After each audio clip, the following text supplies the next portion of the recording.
Wow, Miss International Myanmar sang ni na som ni panga nana Zofa te national customer number 1 hau pha tu ni Japan elme ka eng khobinge amoy in thom na hi lo erang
Wow, amoy ngangan itu rohai international ai oh hialah azo fate zinga tangkan chuak theian chuan om kan ti a in chuang tur ngoi kan ni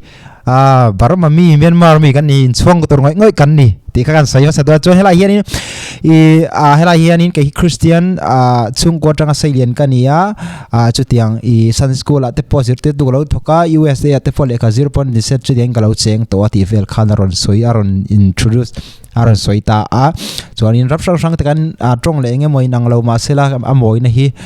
min tho ho tir veka tia zong pon ni sela disuanin poimo ke manuna poimo ka di chu ke eng peng na khoi apo enge moti la ma ni le mani tan bu mo hei kan hlutna kan siam sakthi a hlu ka tia anti ni mo mai chia ka ni ma se ka hlutna khai kan hlut sia hin she ila tia zong po da ron soi chwa di chuanin eng din mun po to kila harsan na to kila torcherna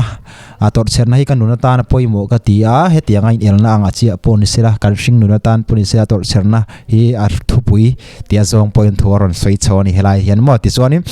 he mi kal ma tangan hlau thon deu pakhat chu azam amit sen deu ang ra lang chi te zam ang confuse lo na riaw na yang international Myanmaran era khanin khatiang kha I hlau thon nan om ta ni mo a kon fi lo ang chi te nge mo azam na ang chi kha nei thi nen tia ni amar chu kalo thit chiang che la member only an tia wang YouTube pa mo thai po hi tlang pui thun koron soi chho thok ama se la Japan an wathlang an va an vain em na khan rin phak ba kin ron che chu mi pui tam tak lom lo na chana ni ti kha mi pui tam tak TikTok la ma po se ron soi na sa kha kan tlang pui thokan soi thei thok ni sela athang le nana ti kha ni ama hi eng tong mang chiang nge tu ang lai dan le mi zo tong nge nianga nge falamal kha nge zo mi lam nge o ti ka chiang chia bik lo wa ria join comment a khong min lo zia sakola enga po chu se Zofa te zo na thak te international IO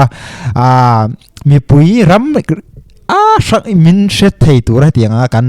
nei hi ka in chuang tur ngoi kan ni Myanmar mi Burma mi ti ka in chuang tur ngoi kan ni ti ka helai taking ka in so ngal ni sila athang eng bo chen se video ka en chun zong chonin pakhat le comment le lok meli tha ka ti tabani mai ke chu tha lo tiang ji kan ni ka fak thu ni lo meli tha thlo ta ni kan ti teng ala lo me